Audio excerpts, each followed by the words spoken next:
ಸ್ನೇಹಿತರೆ, ಒಂದೊಂದು ದೇಶದ ಫಾರಿನ್ ಪಾಲಿಸಿ ಕೂಡ ಒಂದೊಂದು ರೀತಿಯಾಗಿರುತ್ತೆ. ಒಬ್ಬ ಫಾರಿನ್ ಪಾಲಿಸಿ ತೀರಾ ಅಗ್ರೆಸಿವ್ ಆಗಿರುತ್ತೆ, ಇನ್ನು ಕೆಲ ದೇಶಗಳ ಫಾರಿನ್ ಪಾಲಿಸಿ ಸಾಫ್ಟ್ ಕಾರ್ನರ್ ಅಲ್ಲಿ ಇರುತ್ತೆ. ಅಂದ್ರೆ ತನ್ನ ದೇಶಕ್ಕೆ ಯಾವ ರೀತಿ ಅನುಕೂಲ ಆಗುತ್ತೋ ಆ ರೀತಿಯ ಫಾರಿನ್ ಪಾಲಿಸಿಯನ್ನ ಆಯಾ ದೇಶಗಳು ಅನುಸರಿಸ್ತವೆ. ನಾನು ಸಹ ಬೇರೆ ಬೇರೆ ದೇಶದ ಫಾರಿನ್ ಪಾಲಿಸಿಗಳ ಬಗ್ಗೆ ಸ್ವಲ್ಪನಾದ್ರೂ ಅಧ್ಯಯನ ಮಾಡ್ತಲೇ ಇರ್ತೀನಿ.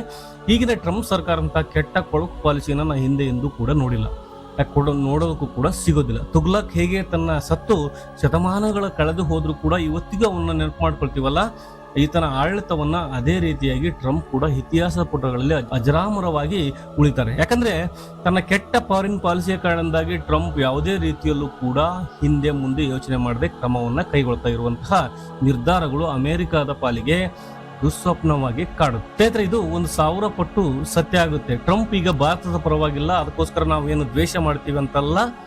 ಟ್ರಂಪ್ ಅವರ ಫಾರಿನ್ ಪಾಲಿಸಿಯೇ ಆಗಿದೆ. ಅಮೆರಿಕನ್ನರೇ ಟೀಕೆ ಮಾಡ್ತಾ ಇದ್ದಾರೆ, ಇದೆಂತ ಫಾರಿನ್ ಪಾಲಿಸಿ ಅಂತೇಳಿ. ನಾನು ಯಾಕೆ ಈ ಪೀಠಿಕೆಯನ್ನ ಹಾಕ್ತಾ ಇದ್ದೀನಿ ಅಂತಂದ್ರೆ, ಈಗ ಟ್ರಂಪ್ ಸರ್ಕಾರ ಮತ್ತೊಂದು ನಿರ್ಧಾರವನ್ನ ಕೈಗೊಂಡಿದೆ. ಅದೇನು ಅಂತ ಕೇಳಿದ್ರೆ, ಪುಟಿನ್ ಮತ್ತು ಟ್ರಂಪ್ ನಡುವೆ ಇವತ್ತು ಮೀಟಿಂಗ್ ಆಗ್ತಾ ಇದೆಯಲ್ಲ, ಈ ಮೀಟಿಂಗ್ ನಲ್ಲಿ ಏನಾದ್ರೂ ಟ್ರಂಪ್ ಬೇಕಾದ ಹಾಗೆ ಆಗದೆ ಹೋದ್ರೆ ಮೋದಿಗೆ ಬರೆ ಹಾಕ್ತಾರಂತೆ. ಇವರು ನಮ್ಮಲ್ಲಿ ಒಂದು ಗಾದೆ ಮಾತಿದೆಯಲ್ಲ, ಎತ್ತಿಗೆ ಜ್ವರ ಬಂತು ಅಂತ ಎಮ್ಮೆಗೆ ಬರೆ ಹಾಕಿದ್ರು ಅಂದ ಹಾಗಾಯ್ತು. ಈ ರೀತಿಯಾಗಿ ಟ್ರಂಪ್ ನಿರ್ಧಾರ ಕೈಗೊಳ್ಳೋದಕ್ಕೆ ಹೊರಟಿದ್ದಾರೆ. ಸ್ನೇಹಿತರೆ, ಇದನ್ನ ಟ್ರಂಪ್ ಹೇಳಿದ್ದಲ್ಲ, ಟ್ರಂಪ್ ಸರ್ಕಾರದ ತೀರಾ ಪ್ರಭಾವ ವ್ಯಕ್ತಿ ಹೇಳಿದ್ದು. ಟ್ರೆಸರಿ ಸೆಕ್ರೆಟರಿ ಹೇಳಿಕೆ ಕೊಟ್ಟಿರುವಂತದ್ದು. ಏನಾದ್ರೂ ಪುಟಿನ್ ಮತ್ತು ಟ್ರಂಪ್ ನಡುವಿನ ಮಾತುಕತೆ ವಿಫಲವಾಗಿದ್ದೇ ಆದ್ರೆ ನಾವು ಭಾರತದ ಮೇಲೆ ಅಡಿಷನಲ್ ಟ್ಯಾರಿಫ್ ಅನ್ನ ಹಾಕ್ತೀವಿ ಅಂತ. ಈಗ 50 ಟ್ಯಾರಿಫ್ ಅನ್ನ ಹಾಕಿದ್ದಾರೆ. ಇದಿಷ್ಟೇ ಅಲ್ಲದೆ 75% ಏರಿಕೆ ಆಗ್ಬೋದಂತೆ, ಇಲ್ಲ 100% ಏರಿಕೆ ಕೂಡ ಆಗ್ಬೋದಂತೆ. ಪುಟಿನ್ ಮತ್ತು ಈ ಟ್ರಂಪ್ ಭೇಟಿಗೂ ಮುಂಚೆ ಈ ರೀತಿಯಾದಂತಹ ಒಂದು ಧಮಕಿಯನ್ನ ಹಾಕಲಾಗಿದೆ. ಹಾಗಾದ್ರೆ ಏನಿದು ವಿಚಾರ? ಪುಟಿನ್ ಮತ್ತು ಟ್ರಂಪ್ ಭೇಟಿ ಆಗ್ತಿರೋದು ಯಾಕೆ? ಭಾರತದ ಮೇಲೆ ಅಡಿಷನಲ್ ಟ್ಯಾರಿಫ್ ಹಾಕೋದಕ್ಕೂ ಏನ್ ಸಂಬಂಧ? ಭವಿಷ್ಯದಲ್ಲಿ ಭಾರತದ ಮೇಲೆ ಈ ರೀತಿಯ ಕ್ರಮಗಳನ್ನ ಅಮೆರಿಕ ಕೈಗೊಳ್ತಾ ಹೋದ್ರೆ ಭಾರತ ಮುಂದೇನು ಮಾಡುತ್ತೆ? ಭಾರತದ ಮುಂದೆ ಏನು ಆಪ್ಷನ್ ಇದೆ? ಇದೆಲ್ಲದರ ಬಗ್ಗೆ ಈ ವಿಡಿಯೋದಲ್ಲಿ ಡೀಟೇಲ್ ಆಗಿ ತಿಳಿಸಿಕೊಡುವಂತಹ ಪ್ರಯತ್ನ ಮಾಡ್ತೀನಿ. ನೀವು ಈ ವಿಡಿಯೋನ ಕೊನೆವರೆಗೂ ನೋಡಿ. ಹಾಗೆ ನನ್ನ ಚಾನಲ್ಗೆ ಹೊಸಬರಾಗಿದ್ರೆ ದಯವಿಟ್ಟು ಸಬ್ಸ್ಕ್ರೈಬ್ ಮಾಡಿ. ಸ್ನೇಹಿತರೆ, ಈ ಅಮೆರಿಕದ ಅಲಾಸ್ಕಾ ಎಂಬ ಪ್ರದೇಶದಲ್ಲಿ ಪುಟಿನ್ ಮತ್ತು ಟ್ರಂಪ್ ಭೇಟಿ ಆಗ್ತದೆ. ಇದು ಬಹಳ ಹಿಸ್ಟಾರಿಕಲ್ ಅಂತಹ ಭೇಟಿ. ಯಾಕೆ ಅಂತ ಕೇಳಿದ್ರೆ, ಕಳೆದ 4 ವರ್ಷದಿಂದ ಅಮೆರಿಕದ ಅಧ್ಯಕ್ಷ ಪುಟಿನ್ ನಡುವೆ ಯಾವುದೇ ಭೇಟಿ ಕೂಡ ಆಗಿಲ್ಲ. ಬೈಡನ್ ಅಧಿಕಾರಕ್ಕೆ ಬಂದ ಮೇಲೆ ಕೆಲವೇ ಸಮಯದಲ್ಲಿ ಪುಟಿನ್ ಯುದ್ಧವನ್ನ ಆರಂಭಿಸಿದ್ರು. ಬೈಡನ್ ಸರ್ಕಾರ ರಷ್ಯಾದ ಮೇಲೆ ವಿಪರೀತವಾದಂತಹ ನಿರ್ಬಂಧವನ್ನು ವಿಧಿಸಿತ್ತು. ಆ ಮೇಲಿಂದ ಮೇಲೆ ಸ್ಯಾಂಕ್ಷನ್ ಕೂಡ ಹೇರಿದ್ದರಿಂದಾಗಿ 2 ದೇಶಗಳ ಸಂಬಂಧ ಹಾಳಾಗಿ ಹೋಗ್ಬಿಟ್ಟು. ಎಷ್ಟರ ಮಟ್ಟಿಗೆ ಹಾಳಾಗಿತ್ತು ಅಂತಂದ್ರೆ, ಪುಟಿನ್ ದೇಶ ಬಿಟ್ಟು ಹೊರಗೆ ಬಂದ್ರೆ ಅವರನ್ನ ಬಂಧಿಸಬೇಕು ಅನ್ನುವ ನಿಟ್ಟಿನಲ್ಲಿ ಬೈಡನ್ ಸರ್ಕಾರ ಕೂಡ ಕ್ರಮವನ್ನ ಕೈಗೊಳ್ತಾ ಇತ್ತು. ಅಂದ್ರೆ 2 ದೇಶಗಳ ಸಂಬಂಧ ಹದಗೆಟ್ಟು ಹೋಗಿತ್ತು. ಆದ್ರೆ ಬಹಳ ಇಂಟ್ರೆಸ್ಟಿಂಗ್ ವಿಚಾರ ಏನಂತ ಕೇಳಿದ್ರೆ, ಈಗ ಅಲಾಸ್ಕಾದಲ್ಲಿ ಪುಟಿನ್ ಮತ್ತು ಟ್ರಂಪ್ ಭೇಟಿ ಆಗ್ತಾ ಇದ್ದಾರೆ. ಅಲಾಸ್ಕಾ ಅಮೆರಿಕದ ಒಂದು ಭೂಪ್ರದೇಶ. ಹೀಗಾಗಿ ಪುಟಿನ್ ಈಗ ಅಮೆರಿಕಾಗೆ ಹೋಗಿ ಟ್ರಂಪ್ ಅವರನ್ನ ಭೇಟಿ ಆಗ್ತಾರೆ. ಈ ಭೇಟಿಯ ಉದ್ದೇಶ ಏನು ಅಂತ ಕೇಳಿದ್ರೆ, ಟ್ರಂಪ್ ಏನು ಘೋಷಣೆ ಮಾಡಿದ್ರಲ್ಲ, ನಾನು ಅಧಿಕಾರಕ್ಕೆ ಬಂದ 24 ಗಂಟೆ ಒಳಗಾಗಿ ಯುದ್ಧವನ್ನು ನಿಲ್ಲಿಸಿಬಿಡ್ತೀನಿ. ಟ್ರಂಪ್ ಈ ಹಿಂದೆ ಚುನಾವಣಾ ಪ್ರಚಾರ ಮಾಡುವಂತ ಸಂದರ್ಭದಲ್ಲಿ ಯಾವ ರೀತಿಯಾಗಿ ಫೋರ್ಸ್ ಕೊಡ್ತಾ ಇದ್ರು ಗೊತ್ತಾ? ನಾನೊಂದು ಫೋನ್ ಕಾಲ್ ಮಾಡಿದ್ರೆ ಸಾಕು, ಪುಟಿನ್ ಯುದ್ಧ ನಿಲ್ಲಿಸಪ್ಪ ಅಂತಂದ್ರೆ ಆತ ಯುದ್ಧವನ್ನ ನಿಲ್ಲಿಸ್ಬಿಡ್ತಾನೆ ಎನ್ನುವ ರೀತಿಯಲ್ಲಿ ಟ್ರಂಪ್ ಫೋರ್ಸ್ ಅನ್ನ ಕೊಡ್ತಾ ಇದ್ರು. ಆದ್ರೆ ಆಗಿದ್ದೇ ಬೇರೆ. ಟ್ರಂಪ್ ಅಧಿಕಾರಕ್ಕೆ ಬಂದು 200 ದಿನಗಳು ಕಳೆದ್ರೂ ಕೂಡ ಪುಟಿನ್ ಯುದ್ಧ ನಿಲ್ಲಿಸೋದಕ್ಕೆ ಮನಸ್ಸು ಕೂಡ ಮಾಡಿಲ್ಲ. ನಿಲ್ಲಿಸೋದಾಗಿರ್ಲಿ, ಮತ್ತಷ್ಟು ತೀವ್ರಗೊಳಿಸಿದ್ದಾರೆ. ಅಮೆರಿಕದಲ್ಲಿ ಟ್ರಂಪ್ ಅಧಿಕಾರಕ್ಕೆ ಬಂದ ಬಳಿಕ ಉಕ್ರೇನ್ ಮೇಲೆ ಪುತಿನ್ ಮಾಡಿದಂತಹ ದಾಳಿ ಬಹಳ ಭೀಕರವಾಗಿದೆ. ಇಂತಹ ಪರಿಸ್ಥಿತಿಯಲ್ಲಿ ನಿರ್ಮಾಣ ಆಗಿದೆ. ಹೀಗಾಗಿ ಸಹಜವಾಗಿ ಟ್ರಂಪ್ ಮೇಲೆ ಸಾಕಷ್ಟು ಒತ್ತಡ ಇದೆ. ಯಾಕೆ ಟ್ರಂಪ್ ಕೊಟ್ಟ ಮಾತಿಗೆ ಸರಿಯಾಗಿ ನಡೆದುಕೊಳ್ತಿಲ್ಲ, ಹಾಗೆ ಯುದ್ಧ ನಿಲ್ಲಿಸುವುದರಲ್ಲಿ ಟ್ರಂಪ್ ವಿಫಲರಾಗಿಬಿಟ್ರು, ಈ ರೀತಿಯ ಮಾತುಗಳು ಅಮೆರಿಕದಲ್ಲೇ ಕೇಳಿಬರುವುದಕ್ಕೆ ಶುರುವಾಗಿದೆ. ಇಂತಹ ಒತ್ತಡದಲ್ಲಿರುವಂತಹ ಟ್ರಂಪ್ ಏನ್ ಮಾಡ್ತಾರೆ, ಏನಾದ್ರೂ ಮಾಡಿ ಯುದ್ಧವನ್ನ ನಿಲ್ಲಿಸಬೇಕು ಅಂತ ಹೇಳಿ ನೇರವಾಗಿ ಪುಟಿನ್ ಜೊತೆಗೆ ಮಾತುಕತೆಗೆ ಇಳಿದಿದ್ದಾರೆ. ಇವತ್ತು ಆ ಮಹತ್ವದ ಮಾತುಕತೆ ನಡೆಯಲಿದೆ. ಮಾತುಕತೆ ವೇಳೆ ಏನಾಗುತ್ತೋ ಏನೋ, ಪುಟಿನ್ಗೂ ಟ್ರಂಪ್ ಧಮಕಿ ಹಾಕೋದಕ್ಕೆ ಸಾಧ್ಯವ. ಒಂದು ವೇಳೆ ನೀವು ಯುದ್ಧ ನಿಲ್ಲಿಸುತ್ತಿಲ್ಲ ಅಂದ್ರೆ ನಾವು ಹೆಂಗ್ ಮಾಡ್ಬಿಡ್ತೀವಿ ಅಂದ್ರೆ ನ್ಯೂಕ್ಲಿಯರ್ ಬಾಂಬ್ ಅನ್ನು ತೆಗೆದುಕೊಂಡು ಬರ್ತೀವಿ, ಹೀಗೆಲ್ಲ ಹೇಳೋದಕ್ಕೆ ಸಾಧ್ಯ. ಒಂದು ವೇಳೆ ಈ ಟ್ರಂಪ್ ಈ ರೀತಿಯಾಗಿ ಹೇಳಬಹುದು, ಯುದ್ಧ ಧಮಕಿಯನ್ನ ಹಾಕ್ಬಹುದು. ಆದ್ರೆ ಕೇಳೋದಕ್ಕೆ ಅಲ್ಲಿ ಎದುರುಗಡೆ ಕುಂತಿರುವಂತದ್ದು ಪುಟಿನ್. ಸಿಕ್ಕಾಪಟ್ಟೆ ಪ್ರಾಕ್ಟಿಕಲ್ ಮನುಷ್ಯ. ಅವ್ರಿಗೆ ಎಲ್ಲಾ ವಿಧವಾದಂತಹ ನಾಲೆಡ್ಜ್ ಕೂಡ ಇದೆ. ಧಮಕಿಗೆಲ್ಲ ಬಗ್ಗುವಂತ ಜೈಮಂದ್ ಅವರು ಪುಟಿನ್ ಅಲ್ವೆಲ್ಲ. ಹೀಗಾಗಿ ಟ್ರಂಪ್ ಅವರಿಗೂ ಕೂಡ ಒಂದು ಹಂತದಲ್ಲಿ ಗೊತ್ತು, ಪುಟಿನ್ ರನ್ನ ಧಮಕಿ ಹಾಕಿ ಬಗ್ಸಕ್ಕೆ ಸಾಧ್ಯ ಇಲ್ಲ ಅಂತ. ಈಗ ಇದಕ್ಕಾಗಿ ಟ್ರಂಪ್ ಪುಟಿನ್ ಒಂದಿಷ್ಟು ಆಫರ್ಗಳನ್ನ ಕೊಡೋದಕ್ಕೆ ಕೂಡ ನಿರ್ಧಾರ ಮಾಡಿದ್ದಾರೆ. ಕೆಲ ಪತ್ರಿಕೆಗಳು ವರದಿ ಪ್ರಕಾರ ಅಲಾಸ್ಕಾದಲ್ಲಿರುವಂತಹ ರೇರ್ ಅರ್ತ್ ಮಿನರಲ್ಸ್ ಅನ್ನ ಪುಟಿನ್ಗೆ ಆಫರ್ ಮಾಡಬಹುದು ಅಂತ. ಸ್ನೇಹಿತರೆ, ಈಗ ಏನಾದ್ರೂ ಟ್ರಂಪ್ ಮಾಡಿದ್ದೆ ಆದ್ರೆ ಇದಕ್ಕಿಂತ ದೊಡ್ಡ ಬ್ಲೆಂಡರ್ ಆಗ್ಬೋದು ಅಥವಾ ಒಂದು ಬಿಗ್ ಜೋಕ್ ಆಗ್ಬೋದು. ಜಗತ್ತಿನಲ್ಲಿ ಇನ್ನೊಂದು ಇರೋದಕ್ಕೆ ಸಾಧ್ಯವಿಲ್ಲ. ಯಾಕಂತಂದ್ರೆ ಈ ಅಲಸ್ಕಾ ಯಾವುದು? ಅಮೆರಿಕದ ಭೂಭಾಗ. ಈ ಹಿಂದೆ ರಷ್ಯಾದಾಗಿತ್ತು, ಆನಂತರ ಅಮೆರಿಕಾಗೆ ಅದು ಮಾರಾಟ ಮಾಡಿಬಿಟ್ಟಿದ್ದಾರೆ. ಸದ್ಯ ಅದು ಅಮೆರಿಕದ ಹಿಡಿತದಲ್ಲಿರುವಂತಹ ಪ್ರದೇಶ. ಎಷ್ಟು ಪ್ರಮಾಣದಲ್ಲಿ ರೇರ್ ಅರ್ತ್ ಮಿನರಲ್ಸ್ ಇದೆ ಅಂತ ಕೇಳಿದ್ರೆ ಬಹಳ ಕಡಿಮೆ ಪ್ರಮಾಣದಲ್ಲಿದೆ. ಅಲ್ಲಿ ಉಕ್ರೇನ್ ನಲ್ಲಿ ಪುಟಿನ್ ಕಬ್ಜಾ ಮಾಡಿಕೊಂಡು ಕೂತಿದ್ದಾರಲ್ಲ ಒಂದಷ್ಟು ಜಾಗ, ಆ ಜಾಗದಲ್ಲಿ ಇದಕ್ಕಿಂತ ಜಾಸ್ತಿ ಪಟ್ಟು ರೇರ್ ಅರ್ತ್ ಮಿನರಲ್ಸ್ ಇದೆ. ಹೀಗೆ ಇರುವಂತಹ ಸಂದರ್ಭದಲ್ಲಿ ಅಮೆರಿಕದ ಭಿಕ್ಷೆಯನ್ನ ಪುಟಿನ್ ಸ್ವೀಕರಿಸ್ತಾರ?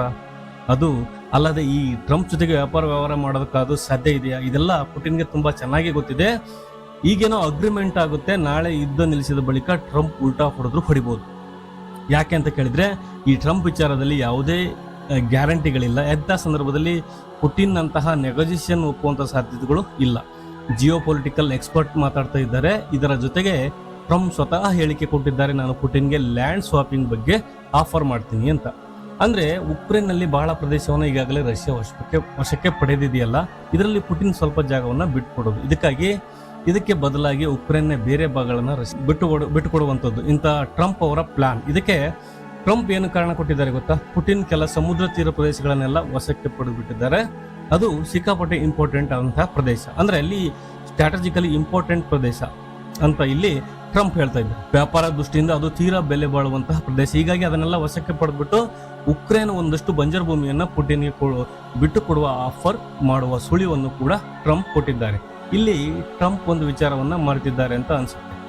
ಎದುರುಗಡೆ ಕೂತಿರುವಂತದ್ದು ಪುಟಿನ್ ಜೆಲೆನ್ಸ್ಕಿ ಅಲ್ಲ. ಜೆಲೆನ್ಸ್ಕಿಗೆ ನೀವೇನೋ ಧಮಕಿ ಹಾಕಿ ಹೆದರಿಸಿ ಬೆವರಿಸಿ ಪಾಪ ಒಪ್ಪಿಸಬಹುದು. ಆದ್ರೆ ನಾನಂತೂ ಬಹಳ ಕುತೂಹಲದಿಂದ ಈ ಮೀಟಿಂಗ್ ನ ಎದುರು ನೋಡ್ತಾ ಇದ್ದೀನಿ ಮಿತ್ರರೇ. ಇದುವರೆಗೆ ನಾನೇನು ನಿಮ್ಗೆ ವಿವರಿಸಿ ಹೇಳಿದ್ನಲ್ಲ, ಅಮೆರಿಕದ ಈ ಎಲ್ಲಾ ಪ್ಲಾನ್ಗಳು ಕೂಡ ನಿಮಗೊಂದು ರೀತಿಯಲ್ಲಿ ಹಾಸ್ಯಾಸ್ಪದ ರೀತಿಯಲ್ಲಿ ಕಂಡು ಬಂದಿಲ್ವಾ? ಏನಪ್ಪಾ ಇದು ಅಮೆರಿಕ ಅಂತ ದೇಶ ಡೀಲ್ ಮಾಡುವ ರೀತಿ ಅಂತ ನಿಮ್ಮ ಮನಸ್ಸಿನಲ್ಲಿ ಭಾವನೆ ಬಂದಿರುತ್ತೆ. ಆದ್ರೆ ಇದೆಲ್ಲಕ್ಕೂ ದೊಡ್ಡಂತಹ ಒಂದು ಜೋಕನ ಹೇಳ್ತೀನಿ. ಅದೇನಂತ ಕೇಳಿದ್ರೆ, ಈಗ ಟ್ರಂಪ್ ಸರ್ಕಾರ ಹೇಳ್ತಾ ಇದೆ, ಒಂದು ವೇಳೆ ಪುಟಿನ್ ಏನಾದ್ರು ಟ್ರಂಪ್ ಅವರ ಈ ಮಾತುಗಳಿಗೆ ಒಪ್ಪದೇ ಇದ್ರೆ, ಆ ಮಾತುಕತೆ ವಿಫಲವಾಗಿದ್ದೇ ಆದ್ರೆ ನಾವು ಭಾರತದ ಮೇಲೆ ಅಡಿಷನಲ್ ಟ್ಯಾರಿಫ್ ಅನ್ನ ಹಾಕ್ತೀವಿ ಅಂತ, ಈ ಸೆಕೆಂಡರಿ ಟ್ಯಾರಿಫ್ ಅನ್ನ ವಿಧಿಸ್ತೀವಿ ಅಂತ ಹೀಗಂತ ಧಮಕಿ ಹಾಕ್ತಾ ಇದ್ದಾರೆ. ಅಂದ್ರೆ ಈಗಾಗಲೇ ಭಾರತದ ಮೇಲೆ 50% ಟ್ಯಾರಿಫ್ ಅನ್ನ ಹಾಕಿದ್ದಾರೆ. ವಿಶ್ವದಲ್ಲಿ 193 ದೇಶಗಳಿದ್ದಾವೆ. ಅದರಲ್ಲಿ ಅಮೆರಿಕ 50%ಗಿಂತ ಹೆಚ್ಚು ಟ್ಯಾರಿಫ್ ಅನ್ನ ವಿಧಿಸಿರುವಂತಹ ಎರಡೇ ದೇಶಗಳು ಅಂತಂದ್ರೆ ಅದು ಬ್ರೆಜಿಲ್, ಇನ್ನೊಂದು ಭಾರತ. ಅಂತದ್ರಲ್ಲಿ ಈ ಪುಟಿನ್ ಟ್ರಂಪ್ ಮಾತುಕತೆ ವಿಫಲವಾದ್ರೆ ಭಾರತದ ಮೇಲೆ ಅಡಿಷನಲ್ ಆಗಿ ಈ ಟ್ಯಾರಿಫ್ ಅನ್ನ ಹೆಚ್ಚಿನ ಟ್ಯಾರಿಫ್ ಅನ್ನ ಹಾಕ್ತೀವಿ. ಈಗಿನ 50% 75ರಿಂದ 80 ಅಥವಾ 100% ಮಾಡ್ಬೋದು ಅನ್ನೋ ಘೋಷಣೆ ಮಾಡ್ಬೋದು. ಆದ್ರೆ ಆಶ್ಚರ್ಯ ವಿಚಾರ ಏನು ಗೊತ್ತಾ, ಈ ಮಾತಿಗೆ ಯಾಕಿಷ್ಟು ತೂಕ ಬಂದಿದ್ದು ಅಂತಂದ್ರೆ ಇದನ್ನ ಹೇಳಿದ್ದು ಟ್ರಂಪ್ ಅಲ್ಲ, ಬದಲಾಗಿ ಟ್ರಂಪ್ ಅವರ ರೈಟ್ ಹ್ಯಾಂಡ್ ಆಗಿರುವಂತಹ ಸ್ಕಾಟ್ ಬೆಸೆಂಟ್ ಅನ್ನುವಂತಹ ವ್ಯಕ್ತಿ. ಈ ಸ್ಕಾಟ್ ಬೆಸೆಂಟ್ ಯಾರು ಅಂತ ಕೇಳಿದ್ರೆ ಅಮೆರಿಕದ ಟ್ರೆಜರಿ ಸೆಕ್ರೆಟರಿ. ಈತ ಏನ್ ಹೇಳ್ತಾನೋ ಅದು 100% ಕಾರ್ಯರೂಪಕ್ಕೆ ಬರುತ್ತೆ. ಯಾಕಂದ್ರೆ ಇವರ ಅಮೆರಿಕ ನೀತಿ ನಿರೂಪಣೆಗಳನ್ನ ನೋಡ್ತಾ ಇರುವಂತದ್ದು ಈ ಕಾರಣದಿಂದಲೇ.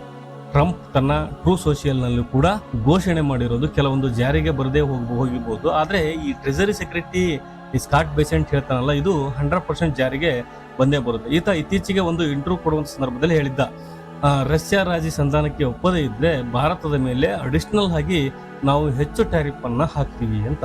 ಈ ಸಂದರ್ಭದಲ್ಲಿ ಬಹಳ ಬ್ರಿಲಿಯಂಟ್ ಆದಂತಹ ಆಂಕರ್ ಪ್ರಶ್ನೆ ಕೇಳ್ತಾರೆ. ಅಲ್ಲಿ, ಸ್ವಾಮಿ ಚೀನಾದವರು ಖರೀದಿ ಮಾಡ್ತಾ ಇದ್ದಾರಲ್ಲ, ಚೀನಾದ ಮೇಲೆ ನಿಮ್ಮ ಕತೆ ಏನು ಅಂತ ಅದೆಲ್ಲ ನಮ್ಮ ಟೇಬಲ್ ಮೇಲೆ ಇದೆ, ಅದರ ಬಗ್ಗೆ ನಮ್ಮ ಪ್ರೆಸಿಡೆಂಟ್ ತೀರ್ಮಾನ ಮಾಡ್ತಾರೆ ಹೀಗಂತ ಈತ ಜಾರಿಕೊಂಡಿದ್ದ. ಅಮೆರಿಕದಲ್ಲಿ ಈ ಸ್ಕಾಟ್ ಬೆಸೆಂಟ್ ಇರ್ಬೋದು, ಟ್ರಂಪ್ ಇರ್ಬೋದು ಅಥವಾ JD ವ್ಯಾನ್ಸ್ ಇರ್ಬೋದು, ಯಾರೇ ಆದ್ರೂ ಚೈನಾ ವಿಚಾರ ಬಂದ್ರೆ ಮಂಕಾಗ್ತಾರೆ, ಹೇಡಿತನವನ್ನ ಪ್ರದರ್ಶನ ಮಾಡ್ತಾರೆ. ಭಾರತದ ವಿಚಾರದಲ್ಲಿ ನಾವು ಎಷ್ಟು ಬೇಕಾದ್ರೂ ನಿರ್ಧಾರ ಕೈಗೊಳ್ತೀವಿ, ಎಷ್ಟು ಬೇಕಾದ್ರೂ ಟ್ಯಾರಿಫ್ ಅನ್ನು ಹಾಕ್ತೀವಿ ಅನ್ನೋ ಧೋರಣೆಯನ್ನ ಅನುಸರಿಸ್ತಾ ಇದ್ದಾರೆ. ಯಾಕೆ ಅಂತ ಕೇಳಿದ್ರೆ, ಚೈನಾ ವಿಚಾರಕ್ಕೆ ಕೈ ಇಟ್ರೆ ಅದು ಅವರ ಬುಡಕ್ಕೆ ಬರುತ್ತೆ. ಅಮೆರಿಕನ್ನರು ಬೀದಿಯಲ್ಲಿ ಇವರನ್ನ ಒಟ್ಟಾಡಿಸಿಕೊಂಡು ಹೊಡಿತಾರೆ. ಆ ಮಟ್ಟಿಗೆ ಬೆಲೆ ಏರಿಕೆ ಆಗುತ್ತೆ. ಭಾರತದ ಮೇಲೆ ಈ ಟ್ಯಾರಿಫ್ ಇದೆಯಲ್ಲ, ಅಷ್ಟರ ಮಟ್ಟಿಗೆ ಪ್ರಭಾವ ಬೀರೋದಿಲ್ಲ ಎನ್ನುವಂತಹ ಭಾವನೆಯಲ್ಲೇ ಇವರು ಧೈರ್ಯವಾಗಿ ಈ ರೀತಿಯ ಸ್ಟೇಟ್ಮೆಂಟ್ಗಳನ್ನ ಕೊಡ್ತಾ ಇರುವಂತದ್ದು. ರಷ್ಯಾ ಮೇಲೆ ಒತ್ತಡ ಹಾಕೋದಕ್ಕೂ ಕೂಡ ಭಾರತದ ಅಸ್ತ್ರವನ್ನ ಬಳಸ್ಕೊಳ್ತಾ ಇದ್ದಾರೆ. ಒಂದು ನಿಮ್ಗೆ ನೆನಪಿರಲಿ, ಭಾರತ ಆಗಲಿ ಅಥವಾ ರಷ್ಯಾ ಆಗಲಿ ಇವರ ಬೆದರಿಕೆಗೆಲ್ಲ ಜಗ್ಗುತ್ತೆ ಅಂತ ನಾನಂತೂ ಅನಿಸ್ತಾ ಇಲ್ಲ. ರೀಸೆಂಟ್ ಬೆಳವಣಿಗೆಯನ್ನು ಗಮನಿಸಿದ್ರೆ ನಿಮಗೆ ಅರ್ಥ ಆಗಿ ಹೋಗ್ಬಿಡುತ್ತೆ. ಒಂದು ಕಡೆ ಭಾರತ ಅಥವಾ ರಷ್ಯಾ ನಡುವಿನ ಮಹತ್ವದ ಒಪ್ಪಂದಗಳಾಗ್ತವೆ. ಟ್ರಂಪ್ ಏನ್ ಅನ್ಕೊಂಡಿದ್ದ ಗೊತ್ತಾ, ಭಾರತದ ಎಕನಾಮಿ ಮುಖ್ಯ ಅವರು ಬಹಳ ದೊಡ್ಡ ಗುರಿಯನ್ನು ಇಟ್ಕೊಂಡಿದ್ದಾರೆ. ಹೀಗಾಗಿ ನಾವು ಅದನ್ನ 25% ಟ್ಯಾರಿಫ್ ಹಾಕ್ತೀವಿ ಅಂದ ಹಾಗೆ ಅವರು ಬಗ್ಬಿಟ್ಟು ನಮಗೆ ಜಿ ಹುಜೂರ್ ಅಂತಾರೆ ಅಂತ ಭಾರತ ಹಾಗೆ ಮಾಡಲಿಲ್ಲ. ಅದಕ್ಕೂ ಕೂಡ ಸೆಟೆದು ನಿಲ್ಲುವಂತಹ ಧೈರ್ಯವನ್ನ ಭಾರತ ತೋರಿಸ್ತು. ಅಂದ ಹಾಗೆ ಟ್ರಂಪ್ಗೆ ಅನಿಸಿದ್ದು ಇನ್ನೊಂದು 25% ಘೋಷಣೆ ಬಿಡೋಣ, ಆಗ 100% ಭಾರತ ಬಗ್ಗಿ ನಮ್ಮ ಬುಡಕ್ಕೆ ಬಂದು ಬರುತ್ತೆ ಅಂತ. ಆಗಲೂ ಕೂಡ ಭಾರತ ಜಗ್ಲಿಲ್ಲ. ಈಗ ಮತ್ತೆ ಹೆಚ್ಚುವರಿ ಟ್ಯಾರಿಫ್ ಧಮಕಿಯನ್ನು ಕೂಡ ಹಾಕ್ತಾ ಇದ್ದಾರೆ.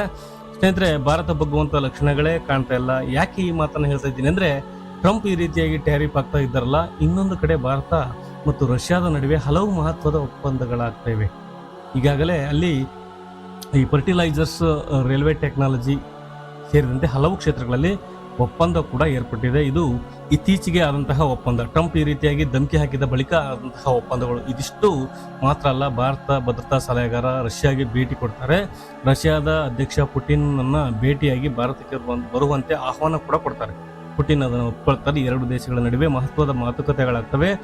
ಅದಕ್ಕೂ ಮುಂಚೆ ಸ್ನೇಹಿತರೆ, ಪ್ರಧಾನಿ ನರೇಂದ್ರ ಮೋದಿ ಅವರು ಆಗಸ್ಟ್ 8ನೇ ತಾರೀಕು ಪುಟಿನ್ಗೆ ದೂರವಾಣಿ ಕರೆ ಮಾಡಿ ಭಾರತಕ್ಕೆ ಬನ್ನಿ, ಮಾತುಕತೆ ನಡೆಸೋಣ, ಕೆಲವೊಂದಷ್ಟು ಮಹತ್ವದ ಒಪ್ಪಂದ ಮಾಡಿಕೊಳ್ಳೋಣ ಅಂತ ಆಹ್ವಾನ ಕೂಡ ಕೊಟ್ಟಿದ್ದಾರೆ. ಪುಟಿನ್ ಕೂಡ ಇದನ್ನೆಲ್ಲ ಒಪ್ಪಿಕೊಂಡಿದ್ದಾರೆ. ಅಂದ್ರೆ ಎರಡು ದೇಶಗಳು ಮತ್ತಷ್ಟು ಹತ್ತಿರ ಆಗ್ತಾ ಇದ್ದಾವೆ.